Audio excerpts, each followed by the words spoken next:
And we are live. Good morning, everyone. I hope you're having a wonderful day. It's Friday, June 3rd, 2022, and WWDC 2022 is 3 sleeps away. That's 5. I don't know why I put up 5. I meant to put up 2 threes. It is 3 sleeps away, and we are all excited. I am your host, Luke Filipowicz, a writer at iMore. iMore contributor Karen Freeman joins me as always as a co-host. How you doing, Karen? I'm doing well. How about you?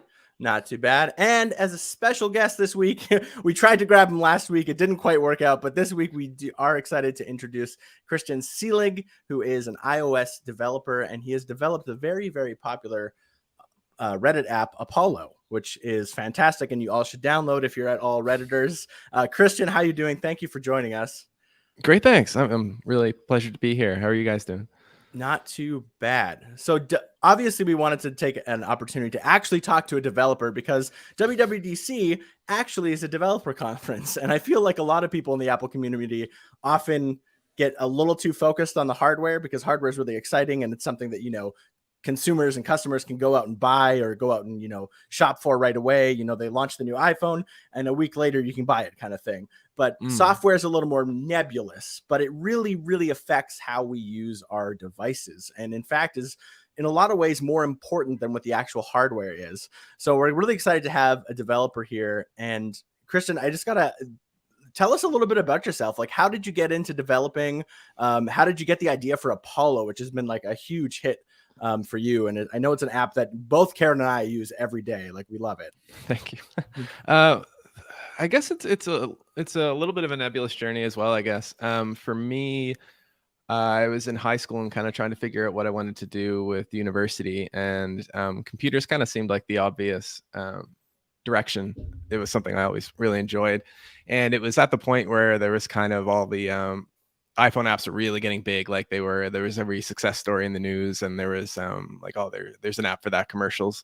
So apps were very much in the worldwide zeitgeist almost. So it was very interesting to me, and it was very inspiring reading the stories where you could build an app over a weekend and have it in a million people's pockets and it would go crazy. And just the idea that you could create something and it would affect so many people so quickly really interested me. And so I ended up renting a book from the library, reading about that, kind of getting my toes wet with some Objective-C at the time, and then decided to take the full plunge. And I ended up going to university for programming course. And after that, I got lucky in my final semester. I got an internship at Apple for the summer, which kind of shaped everything for me. And I really, really got serious about it. And when I came back, I had about 1 semester left of school before I graduated, and I was kind of trying to figure out what I wanted to do. And Reddit was a service I really, really liked, and still do like.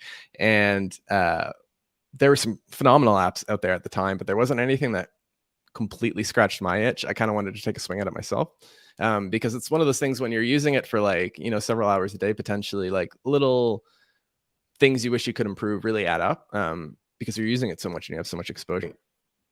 Wanted to take a swing at myself and see what I could do, because I guess, and one of the bigger things that I wanted to see more so was none of the apps really felt like they were iOS first. Like they felt a little cross-platformy. I kind of wanted something that felt like if Apple hunkered down and for whatever reason built a Reddit app, what it would look like. So that was kind of where I was approaching it from. And I got lucky that by the time I graduated, I believe I had like a little beta out, and it was starting to garner some real interest. So I figured rather than applying for like a big boy job at an office somewhere, I'd see it through, because thankfully Apple paid decently well. So I had a little nest egg I could kind of chip away at, live frugally while I finished Apollo. And I think about 2 years after that, I released it, and it's been what I've been working on since. And I feel very fortunate to be able to say that. It's so cool to hear that you went sort of the independent route, and there are a lot of independent developers out there that have kind of one or two apps that they sort of maintain, and that's their life. What's the hardest, what do you think is the hardest part about that grind? Like, do you wake up every day and love your job, or do you have days where you're like, I really don't want to do this anymore? That's a great question. I honestly do love my job. It's kind of crazy because I've been doing this since 2014. So that's about 8 years now that I've been working on Apollo. And I honestly love it as much as the day I started working on it. And I think it's because I do take things in stride. Like if I'm having a day where I'm just feeling burnt out and it's beautiful out and I'm not getting much done, like I'm not the kind of person that'll just stare at my computer for 4 hours and get nothing done. Like I'd prefer to go outside and just enjoy myself a little bit. So I think where I give myself that leeway, it's helped prevent burnout and not liking the job as much anymore, because I genuinely do still really like it, and every day I'm happy to be working on it, because especially Apollo, like there's so many facets to Reddit. Like there's media, there's text, there's all these different APIs you can use. It's a very rich platform, so I get to touch so many different parts of development as a process. So it's really never a dull moment, and I really do enjoy it every day. What's It's very cool. But by the way, I just want to tell you, I spend hours on Apollo every day, and I tried all the Reddit apps, including the native one, and they just don't even compare. So I just that means a wanted to lot. throw that in. Yeah, if you believe it or not, like when I started working on Apollo, there wasn't even an official app at the time. I think it came out like halfway through my development process, and I was like, well, that's going to complicate things a little bit, because up until then it was just a bunch of us terrible. I mean, Yeah. the native, some of the other third-party apps are good, besides yours, but the native one is actually just terrible. Yeah, that's what some people. I don't use it a lot personally, because I find it. I don't want to like accidentally cross wires or think of something. But yeah, it's fortunate that there's Reddit's been great with letting users kind of choose between a bunch of different apps, like similar to how Twitter does. So we're all fortunate with our choices. Yeah, my journey to Apollo was sort of similar, where using the Reddit website, I was never like it was. I think the big thing is everyone is like, when it changed, when it went through its big redesign, that's when everybody was like, oh, this sucks. Because the redesign was obviously like a little more focused on like ad friendly and stuff like that, which people didn't particularly love, me being included. And that's when I kind of jumped over to the mobile side. And back then it was Alien Blue. This was before Apollo was out, I believe. It was Alien Blue, but then Reddit bought Alien Blue and then made their own app. You came along and made Apollo. And what I'd like to say to everyone too, when Christian mentioned that he really wanted to design an app that seems like it was iOS first, that was my first impressions. When I first tried Apollo, I believe it was like 5 years ago. I did a review on it for iMore. Go check that out if you want to. It's a little outdated because there's so many more features now. But the general consensus of the fact that it really felt super smooth in iOS, that it was just like, upvoting, commenting, closing tabs, closing threads. It just like everything seemed so streamlined in like the best way possible. And I know that sometimes if you're on the Reddit, regular Reddit, like kind of browser website, some things can feel like not intuitive to do. And especially like, I know a lot of people say you have to, if you're using Reddit a lot, you should get like the Reddit Enhancement suite, which is like a very popular extension, I believe, in Chrome. But this kind of like eliminates the need for anything else. Like I don't go on the Reddit website anymore. I just use Apollo for everything. And I've even tried Apollo on my M1 Mac, because you can through through Catalyst. Is that what it's called? Right? It's kind of Catalyst. It's kind of like, it's I think it uses Catalyst under the hood, but it's basically Apple did all the work. They just took the iPad version and were like, hey, it's the same architecture. They tweak some things, and I wish I could say I did anything, but it's basically Apple built it for me. But yeah, so that was one thing that struck me immediately about the app. What do you think was the hardest part of the process, kind of getting Apollo up and running, like in the early days? Oh man. I think it was honestly just knowing when to stop. Because for it was in beta, I think, for like 2 years, and there was like, there's all these memes now almost where I'm taking so long on, like, I'm doing an iPad rewrite and that's taking forever. But like, funnily enough, like that, it's kind of not the first time I've heard that, because the original 1.0 iPhone app was in beta for so long that people were like, this is never going to get released. This is just some guy's pet project he's fooling around with. And it was kind of like knowing when to put the pencil down and say, like, this is good enough for a 1.0. I can be satisfied with this and release it. Because there kept being little features where I'm like, oh, I can't release it without this.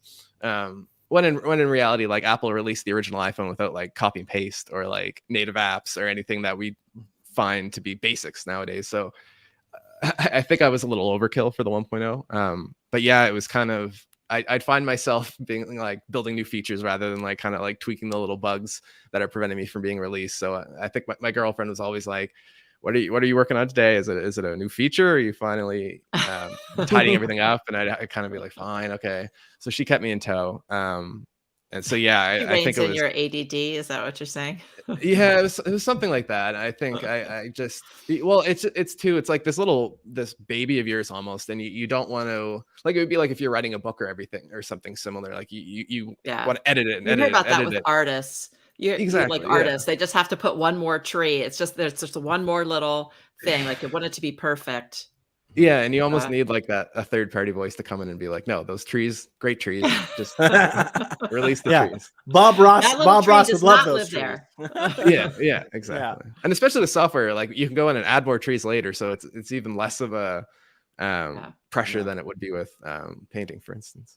Yeah. What do you think is what's like your favorite, or what's been the favorite feature that you've added to Apollo, or maybe there's one that you want to tease coming up? I don't know. I know you just put out a giant update, so I definitely don't want you to have to commit to anything to the fans. But is there like a favorite thing you've added over the years, or like a favorite thing that you work on, like different APIs or different things that you're excited to sort of like implement or have implemented?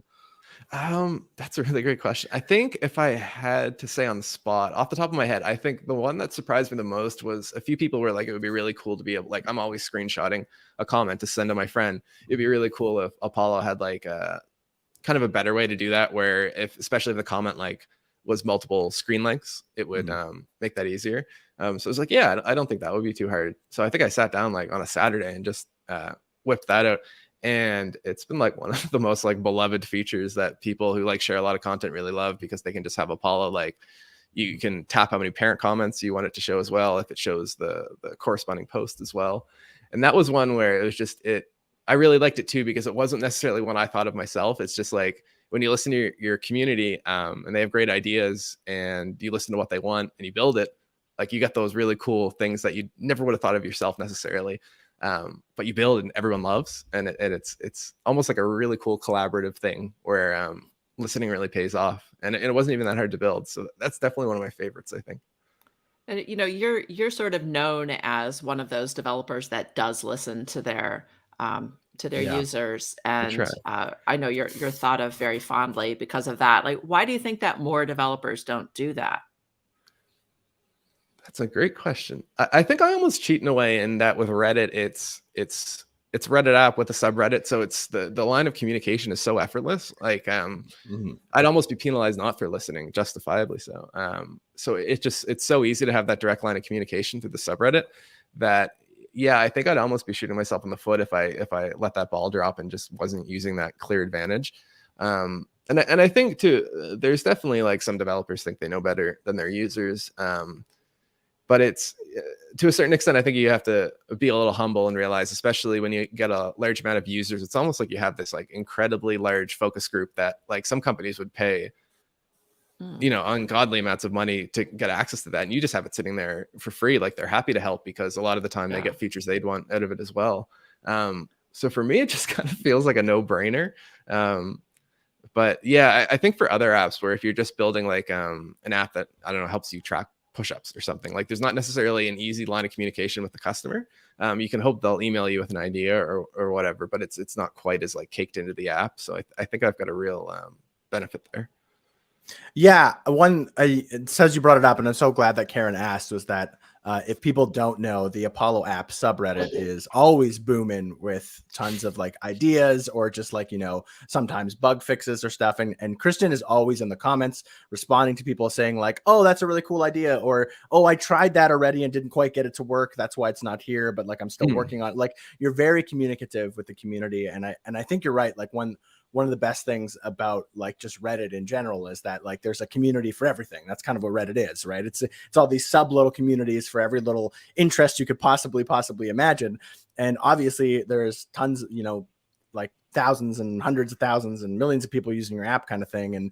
And yeah, to have that built-in community, like why not take advantage of it? I think you kind of hit the nail on the head. And that's really cool to see. I know that I scan the Apollo app subreddit pretty frequently just to kind of see what people are saying and what things are coming down the pipeline. And I'm always surprised to just like, it seems like every thread you're all over it, which is really cool to see, because it does sort of like, it does make us, I feel like, as I can say this as an app user, it really makes us kind of feel like we are part of a community, and this is sort of like a community project. Obviously you're very much the leader and the designer and the developer, and you're doing everything, but we like to think of it as like a community project, I think.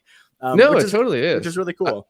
I think it's like, and I think you're right. Like, you've kind of got to be in there as well, because if I just had the subreddit there and kind of just quietly took down notes of what people were saying, I wasn't really involved, I don't think it would be a success. It's kind of like a community vegetable garden or something. You've got to kind of like water it and everything by commenting, and then people see that you're in there and you're actually valuing the feedback.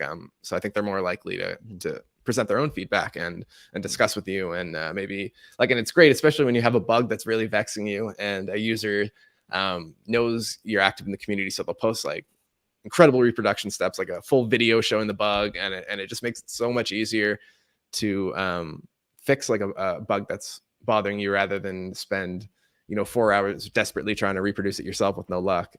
But you've got this great community who's kind of got your back. Does that ever does it ever get tiring though? I'm curious, just because like, as someone who can be quite extroverted sometimes, I know that like eventually we all burn out on eventually we all burn out on kind of communication, and you need to take a step back. Like, do you find that the subreddit can sometimes become overwhelming, or have you learned how to sort of like compartmentalize and be able to sort of like, be on and social when you need to, and communicative with the community, and then kind of like turn off when you need to work, or just recoup or rest or what have you? I think at first probably, but I think over the years it's kind of, I've gotten used to kind of like knowing the amount of time to spend, because there's definitely a balance where, like, on one hand, the subreddit's pretty almost like self-governing in a way. Like, if somebody posts like a real stinker of an idea, like I don't know, but like something really bad, like normally people are like, this isn't the greatest, like here's why, and I kind of don't need to weigh in there. Whereas if there's a really great idea, that would maybe be a good opportunity too. So I don't necessarily always need to be there. And there's a balance too, where if I was in every single thread, I'd never get any actual coding work done.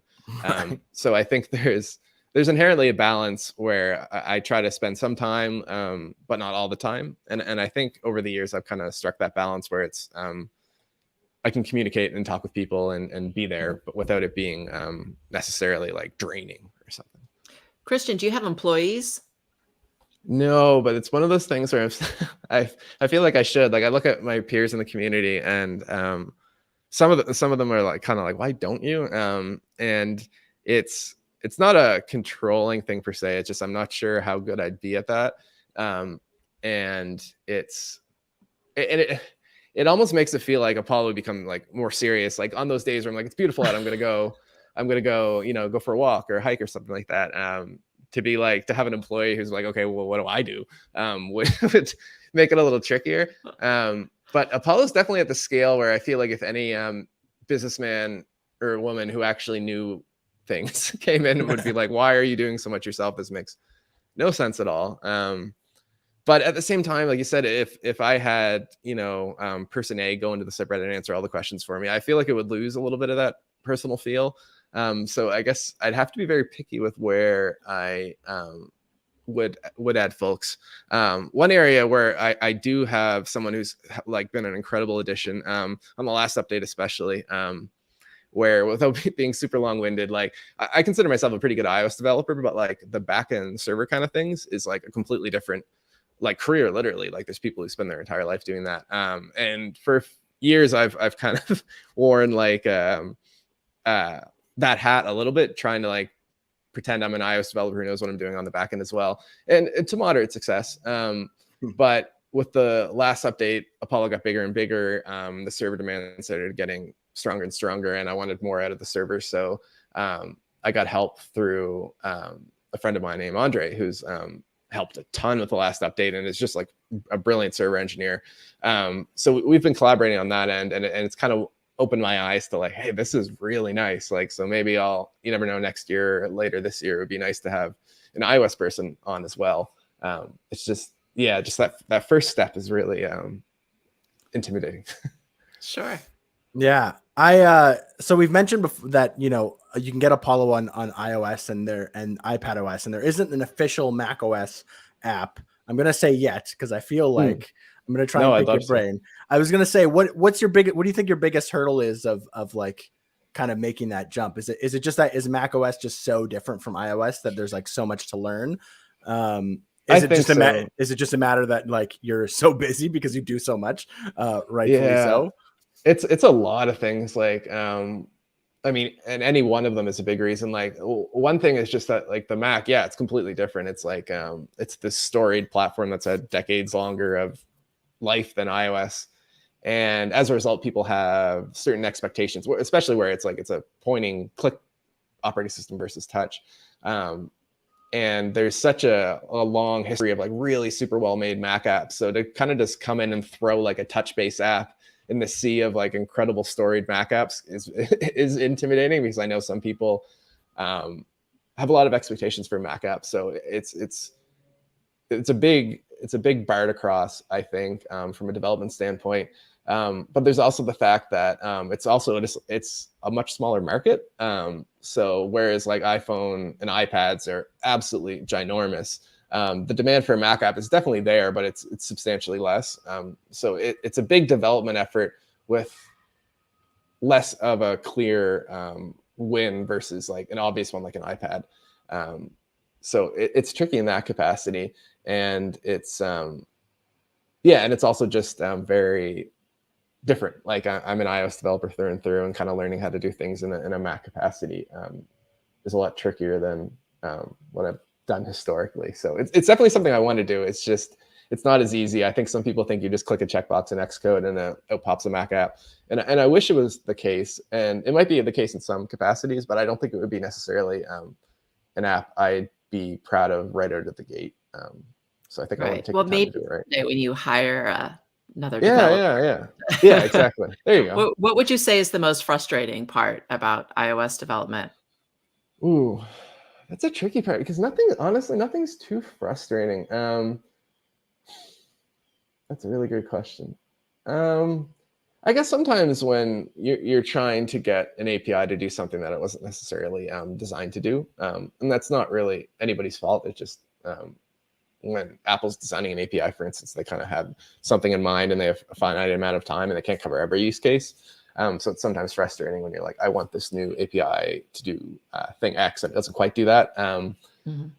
But a lot of the time, iOS is so extensible that you can normally build like a custom thing on top of it that would permit that. So I can honestly say it's not a very frustrating job. I'm mostly smiles. Oh, well, that's good. Yeah, it's not too bad. Because I hear stories from developers about frustrating whatever bugs or something that just isn't working the way they expect. Yeah, I mean, I've been a little fortunate. Like I've had a few bugs, but it's hard to be frustrated at anyone but myself, because I'm the one ultimately who let them through. I haven't had too many that were out of my control and I didn't directly cause. So I'm supposed to be fortunate in that capacity. Well, that's cool. So have you been to WWDC before? Yeah, I've been twice. I went in 2014 as an employee. I got lucky. My manager managed to score us tickets. And that was when it was up in San Francisco. And then I went in 2019, which was the last in-person one, as a developer, which was really cool. Very different. And yeah, hopefully this week will be just as fun. So what was it like, both as an employee and as a developer? As an employee, well, I was just like an intern who didn't know anybody. So I was kind of just staring from like the outside. Like, I was lucky that I could go to sessions if they weren't like obviously the employees weren't going to take seats away from developers if there were only a certain amount of seats, but ones where there were room, like you could go in and see.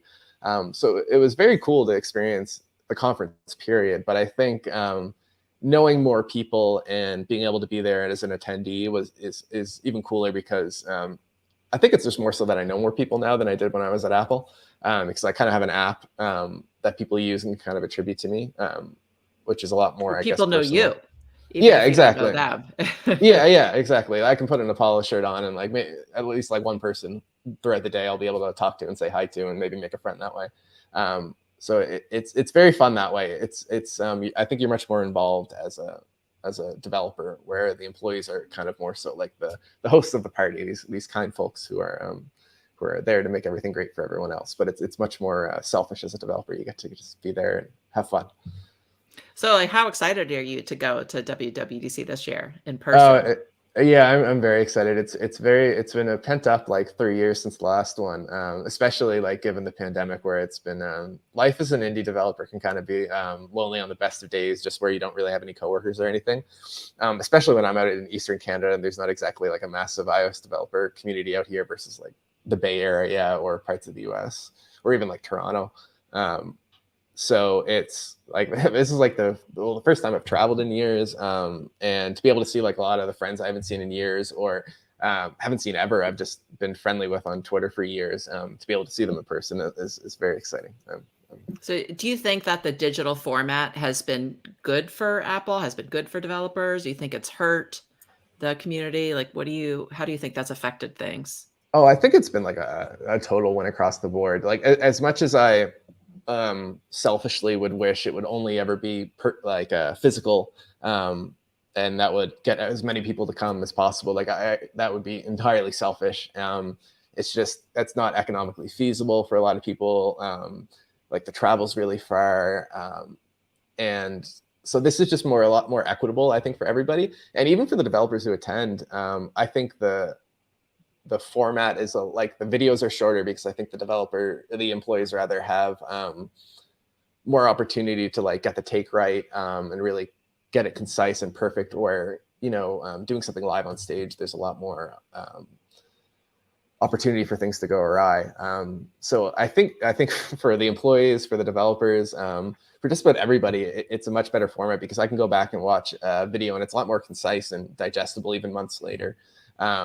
I guess the only downside is the personal aspect that you kind of lose, where for a lot of developers, it's our only exposure to friends and almost coworkers throughout the year. But I think Apple struck a really great balance this year with kind of having an in-person component if you're so inclined, but they still have the really awesome equitable videos that anyone can watch and attend, for everyone who's not so inclined to attend.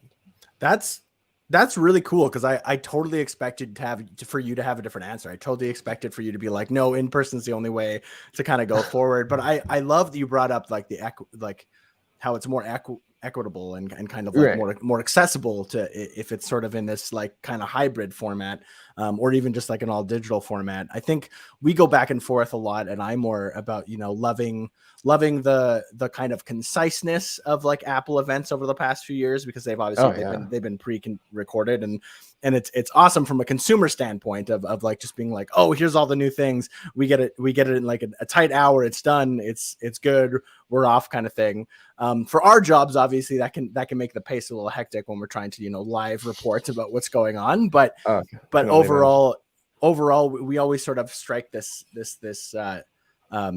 internal debate over whether it's good or bad, and I think we always kind of come down on, we like the pace, we like the conciseness, but like we do kind of miss the opportunity to have like a hands-on person sort of there to sort of like see the new stuff as it comes out kind of thing. So I think the idea of like perhaps doing hybrid events going forward would be really cool. I don't know if that's on Apple's radar. I mean, obviously it was for WWDC. That's what it was in the cards. But obviously they would have recorded WWDC, the keynote, quite a long time ago. And that was probably before, when things were still kind of hectic and whatever. And who knows what's going to happen over the next few years. It's still kind of all a big question mark, but it's cool. I totally expected you to have a different answer. So it's really cool to see that you're like thinking about, your development community as a whole. I think that's really awesome. Well, yeah, I mean, I could be totally selfish and say like, I wish I had an excuse to go to California like all the time. But yeah, even just stuff like the labs, where you get the opportunity to ask like Apple employees who like work on the framework you're building for questions about it. You might have a bug or something. Just the fact that in past years you'd have to fly all the way to Cupertino or San Francisco or whatever just to get that opportunity, just I think annihilated probably like 99% of developers from being able to take advantage of that. So as much as I loved it, yeah, I don't think it would be fair to impose that on everybody else perpetually forever. I think we kind of get the best of the both worlds with how things are operating now. That's really cool. We're going to halt our conversation just for a second so that Karen can tell us about today's sponsor. Yes, Capital One.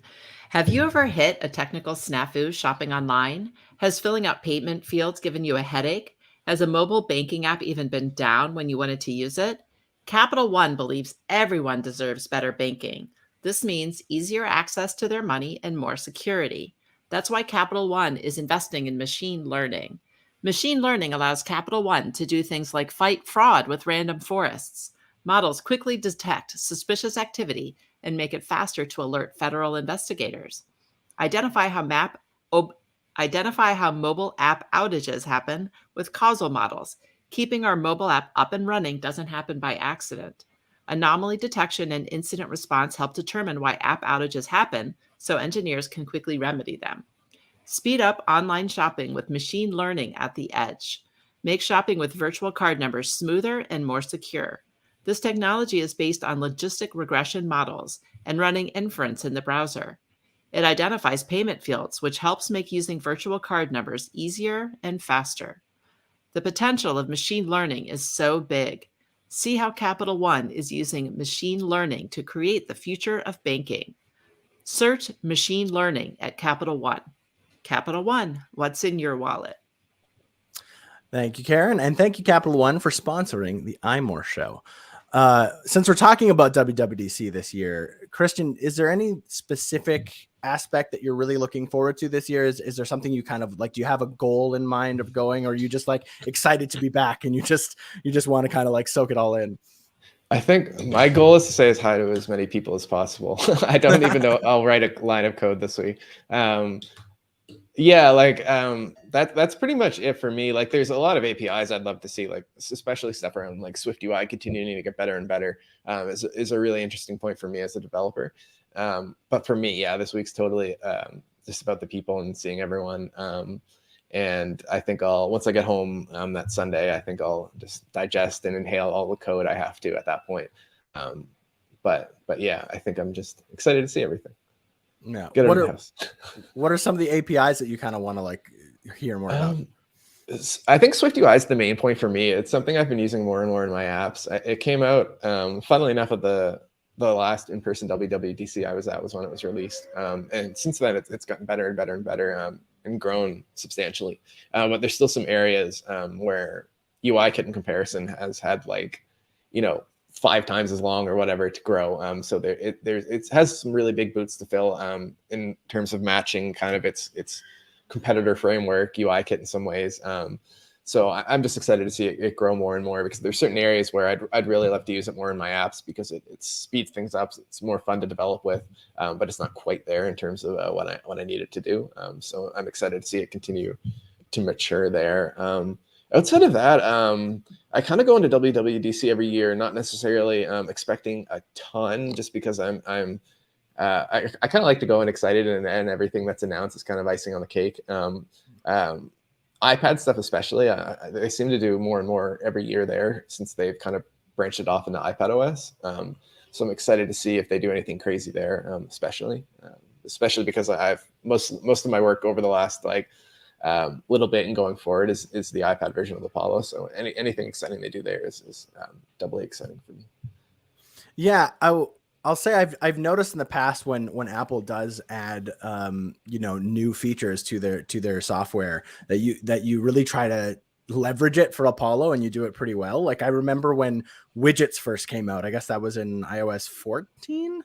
Yeah. If I remember correctly. Yeah. When the first widgets came out, you were one of the first independent apps that had widgets out. It seemed like they were so fun. I don't know why more didn't. Yeah. And I have a widget of Apollos, just like the basic, the 4 top subreddits that I visit every day. So are on my home screen all the time, and they've been there since pretty much iOS 14 launched almost. It seemed like you jumped on the train for that, and I've noticed that with other features too. And is that something that you're conscious of, that you're always if they announce something new that you really want to try and find a way for Apollo to use it? Are you always kind of trying to find a way for Apollo to use everything Apple offers?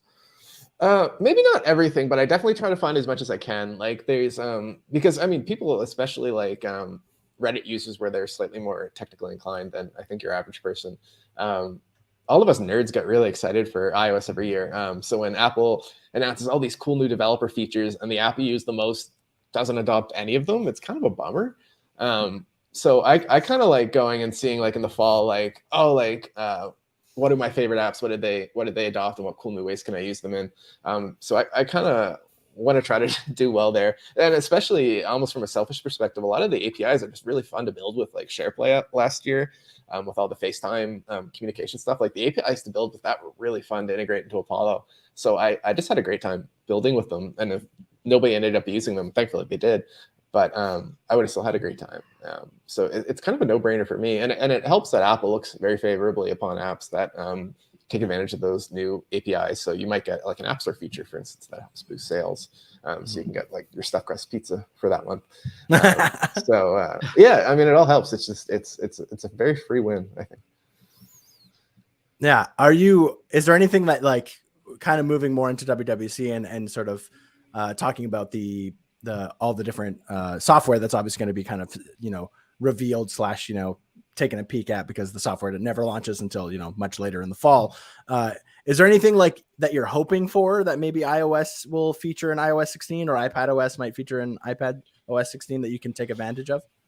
One thing that's I really hope they do sooner than later is when you plug an iPad into an external screen. Like if I were to plug it into here, it would kind of be the letterboxed. That always felt like a curious oversight to me, because modern apps have to run on so many different screen sizes that they're already pretty good at kind of like accordioning in and out. So it seems to me like I would never say easy, because I'm sure that the team who eventually would work on that at Apple would hate me, but it seems like something that would be great to have, just because especially with the new iPads having like Thunderbolt and everything, like you can plug them into like a Pro Display XDR and have this like gorgeous screen that isn't necessarily fully taken advantage of. And I think being able to plug in these super powerful devices into like a monitor and be able to, maybe have like a messaging app on the side and a word processor while you do some work would be really great. And along that line, I think it would be really cool if iPads could do vertical multitasking, if that makes sense. Like you've got kind of like the side to side. But yeah, there's been a few cases where I'll be like browsing Twitter or something and kind of just, especially with iPads, like I'll have like all this room at the bottom that I'm not necessarily using, and it'd be kind of cool to be able to have two things up, for instance. But yeah, I think iPads are kind of where my head's at lately. Yeah, and I mean, we just got a rumor from Mark Gurman yesterday saying that iPadOS 16 might feature like app window resizing. Interesting. They didn't obviously it's a rumor. We never know what's going to happen until it's released. But I think that's the big thing about iPadOS that a lot of people have been sort of, clamoring for, is more multitasking options, more abilities to put more stuff on the screen. Right. Split view is great and slide over is great for kind of what it is, but it's certainly like a bit limiting if you're really trying to get, if you just want to use all that space like really efficiently, right? Like especially the big iPads. Exactly right. Like a 12.9 inch iPad is a laptop screen. It's not. It's not a tablet. It's a laptop screen. And I think the ability to really kind of make use of all that space would be a big boon, I think, to developers and users alike. I think to be able to kind of fight for that screen time, is always really, really, really cool. So I think that's the thing I'm most excited for about iPadOS is the idea of like this multitasking kind of like becoming a little more robust, maybe a little more like Mac OS in a way, if we're going to be able to resize windows and stuff. That sounds like really, really cool. I'm not one of those people that wants an iPad to become a Mac. I think that they are distinct products, but I like the idea of being able to use the screen more and being able to kind of like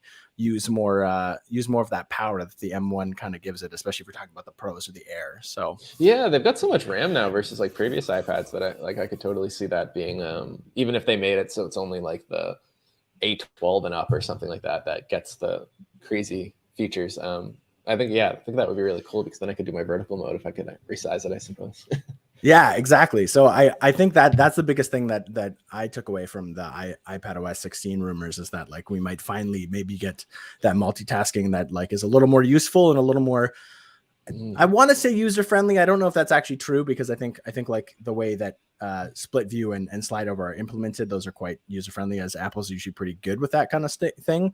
But it would feel more laptop-y, which I think would help some people who maybe want to try and make a transition to using an iPad or like an iPad Pro as like kind of their main mobile computing device. Right.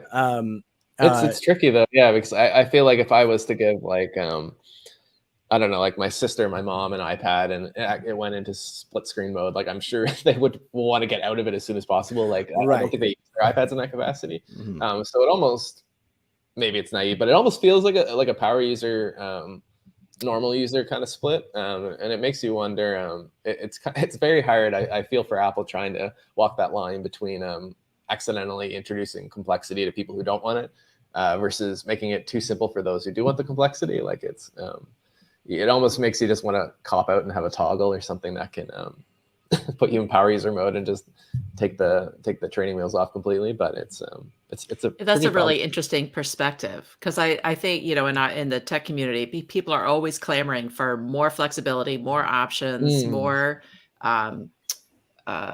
customization. But you're right, there is a big user base that doesn't want any of that. They're very happy in the walled garden and the very limited options, and keeping things simple.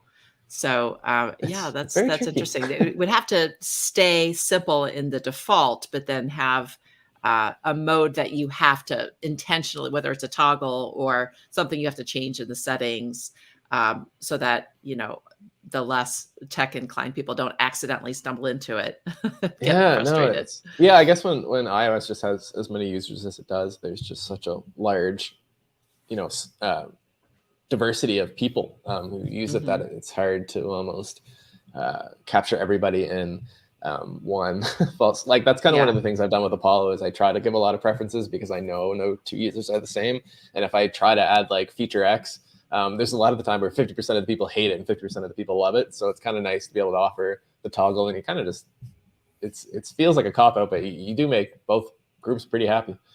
Yeah, no, I don't think it's a cop out at all. I think it's a great idea. Yeah, I guess it feels like such a fun design exercise to be like, how do I build this so that everybody loves it? And it's so academic, and I feel like it's so easy to fall into that trap. How do I please all the people all the time? And I guess maybe the reality is you just can't, and you've got to do what you can. But it's great that you want to, though. That's it's a good goal.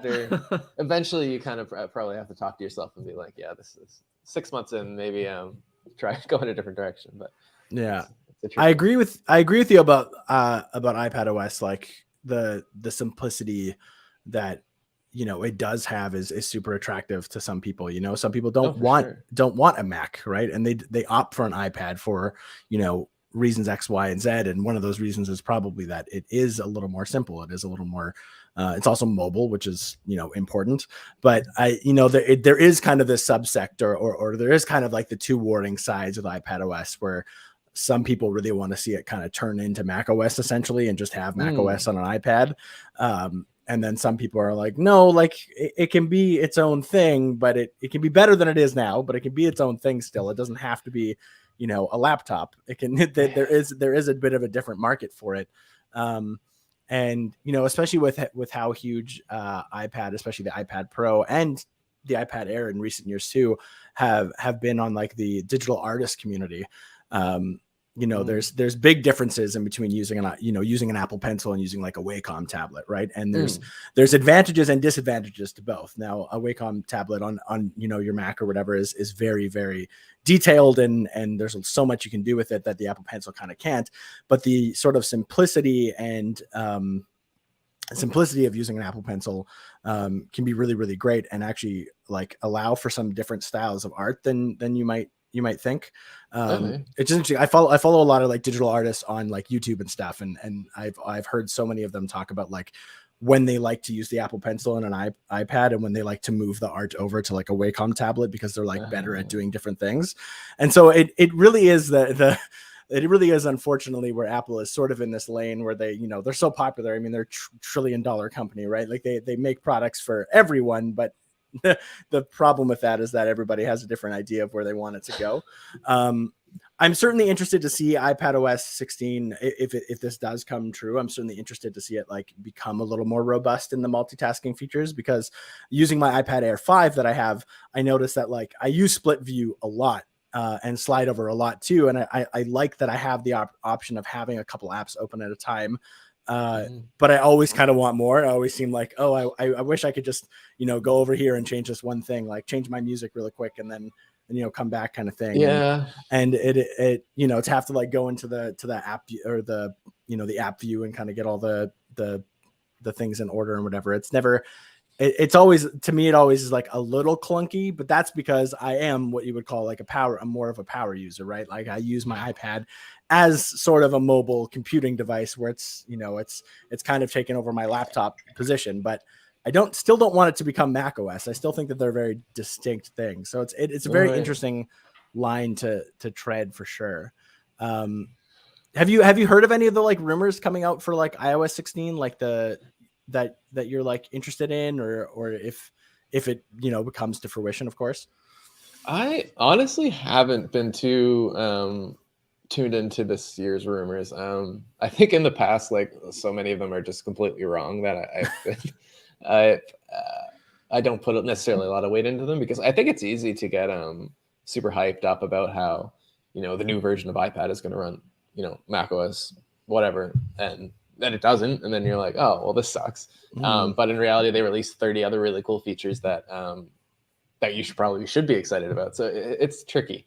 I kind of try to stay out as much as possible. Like obviously you hear things here and there, but I don't feel super in tune with the rumors this year. I'm kind of just excited to see what they ultimately do.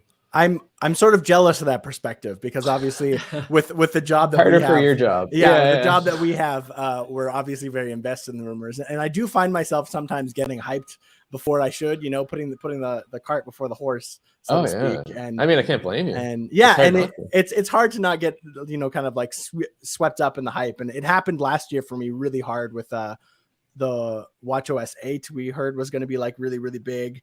Really? Yeah. And that like the Apple Watch Series 7 was going to be like this like redesigned Apple Watch and all that sort of stuff. And then it didn't happen. And I remember like that was the first time in recent memory where like I was really let down. I was like really like, how did this not happen? And I was just like, you have to remember that anything, any rumors, or regardless of where they come from or what their track record is, or where the leaks are supposedly, if it's coming from supply chain or someone in Apple or whatever, like nothing is official until Apple puts it out there. And even so, like one thing to keep in mind with WWDC, I don't think it's happened too often that I can think about, but like even some features that they show at WWDC may not make it into the final release if there's problems with it, or it doesn't go well, or something happens, right? Like that's the thing about the developer conference, is that it really is kind of like, okay, this is all the stuff we're working on, but like it's going to go into beta now, and there's going to be lots of different people testing it, and developers are going to be using it. We're going to take feedback from our developers, change things up. So like you really got to wait until everything is official and out for the public. You really have to wait and kind of like temper your expectations a bit. But it is hard in our line of work to not get kind of swept up. I think the rumors for iOS 16 that I'm excited about is that the lock screen might get a little more interesting. You might be able to like kind of put widgets on your lock screen and perhaps even, I don't remember if it was specifically iOS or if it's actually a hardware thing, but they're saying that the next iPhone might be able to do like an always on display. So your lock screen could always kind of be on a little bit, whether that's just to display the time or if it's to display other things, you never know. So I think that excites me, just because like it's nice to be able to like take a glance at your phone and get as much information as you can. You see that a lot every day. Yeah. That's a very looked upon screen. So yeah. That's so a good point. No, that would be exciting. That'd be cool. If I have my Apollo feed scrolling up on my that would be pretty cool. Would be great. No, you're getting me hyped now. That would be pretty neat. Yeah. And then Yeah, we walk a fine line because we have to have fun with the rumors and get hyped about it, but we can't get too emotionally invested because we don't want to be heartbroken if it doesn't get released. Yeah, no, that would really hurt.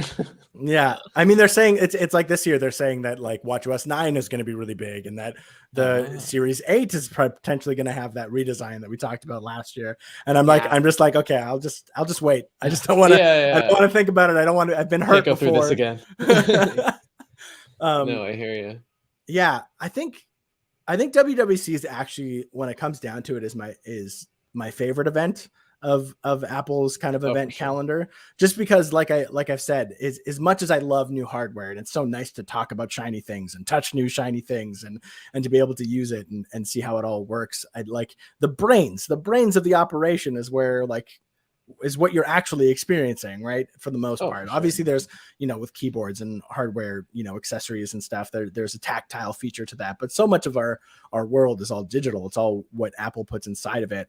And I think that's why WWDC has always kind of had like a really special place in my heart, is just like being able to kind of see what they're working on, sort of like be able to jump in on the betas is always nice, which like don't do if you only have one iPhone, by the way. Let's put that out there. We jump on the betas for our job, obviously, but we typically have some multiple devices. So we have backups. The betas can be quite temperamental. I've had to wipe several phones because betas have screwed it up. So don't be jumping on the betas if you don't have the ability to just lose everything on one of your phones or the worst thing or whatever. As a developer too is when people, especially non-developers, install like the first developer beta and then it breaks something in the app and you get like the most angry emails being like, this thing's broken and I'm a paying customer and this is unreasonable. And I'm like, my guy, like this will probably be fixed next week automatically. Like if I, it's like trying to hit a target while it's moving. Like if I put a fix in this, it'll probably be fixed on its own next week and I'll have this code in my app that's doing nothing. So yeah, like don't install betas and then bug the developers on beta 1 about things that are broken that are expected to be broken. That is a good point. That's a really good point, because we are frequently reminding our listeners not to install betas without giving it a really hard think and preferably having backup devices. But I didn't think about it from a developer's perspective, because a lot of times apps do break in the when you have a beta installed on your phone, and it's not the developer's fault whatsoever. Yeah, the developer we find out at the same wrong. time. Users do most of the time. That's interesting how you describe it, like trying to hit a moving target. We'll use that in our warnings going forward. Well, thank you. Yeah, any email you prevent, I thank you so much for. This is probably a silly question, but I'll ask it anyways. Like, are you always downloading the betas like right away, or do you like wait a little bit just in case, or are you always just like, no, head first, like I'm good, I'm going to dive into them right away? I have way too many iOS devices around the house, so there's not really any reason for me not to have betas around. So yeah, normally on like on an older iPhone, I always put the newest beta on and keep it up to date to see what's going on there, because it's fun to just play with the new APIs too and see like with the SharePlay stuff, see what you can build there quickly and build something cool.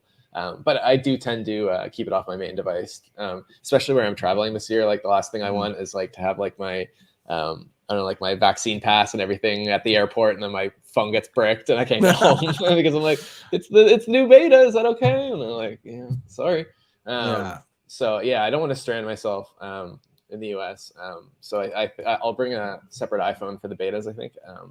But it's I would agree with you too. It's good to be safe with betas.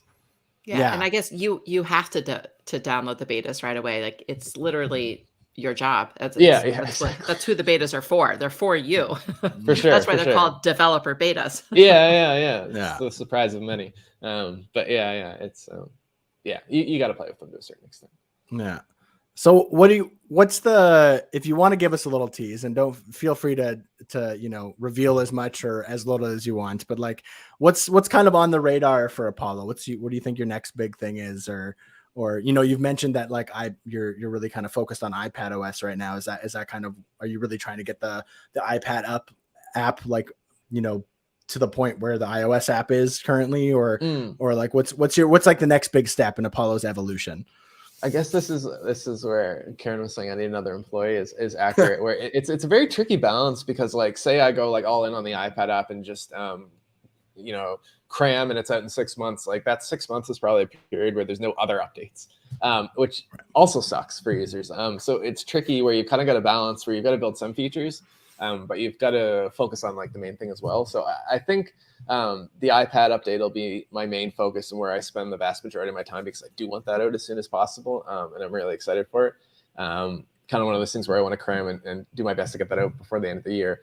But there's also like little stuff, like little almost easy wins that I want to add in. Like, video uploading is something that's almost been confusingly missing from Apollo forever, just because the APIs for the upload services I use haven't necessarily always been there. But that's something I'm decently confident I can build pretty quickly, and a lot of people will be happy with. So that's something I kind of want to get out in the near future.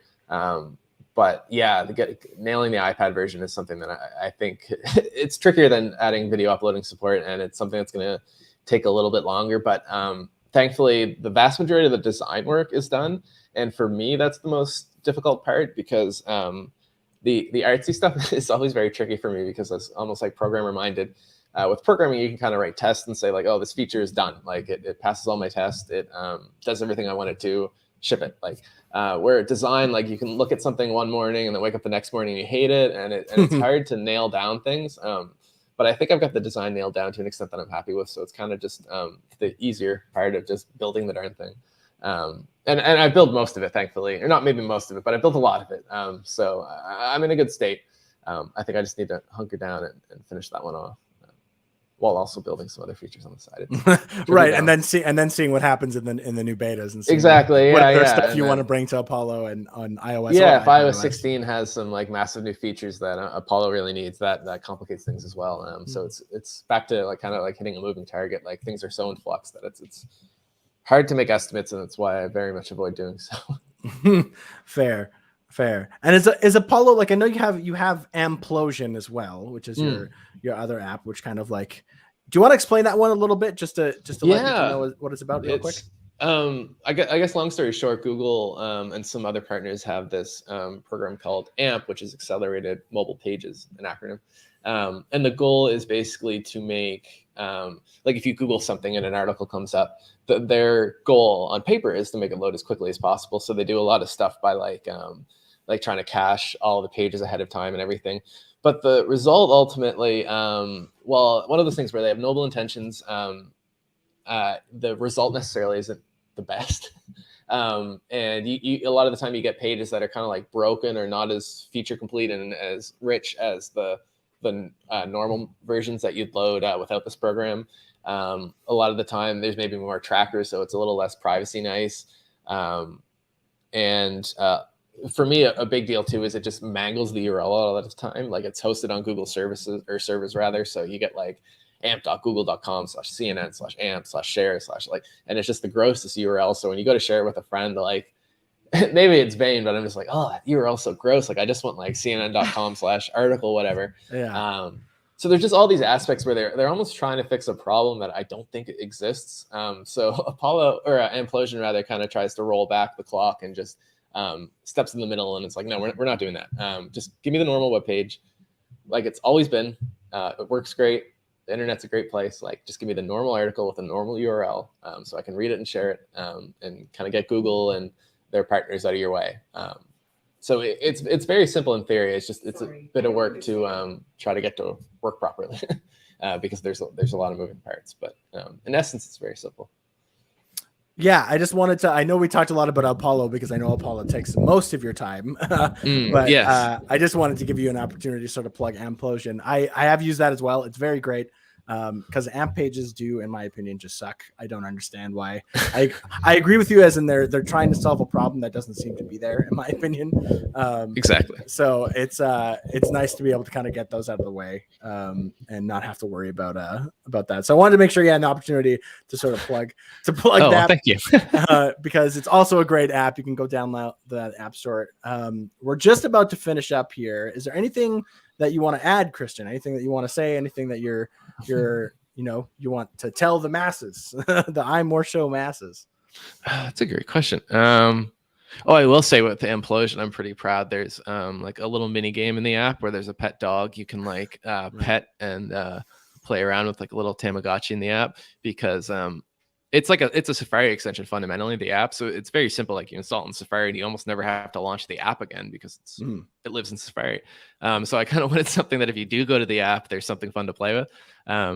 So that was like a random. So even if you don't care about AMP, like go get it and you can play with a little puppy. But That's a great outside of that, yeah, no, that's kind of like a two for one. Does it die if you don't take care of it though? No, it's an immortal digital dog. Thankfully, it's okay. Yeah, good. no, you don't even need to feed it. It's completely self-sufficient. Dogs are very smart animals. Nice. And outside of that, no, I guess just if you're going to WWDC, you see me, say hi. It'd be cool to meet more and more people.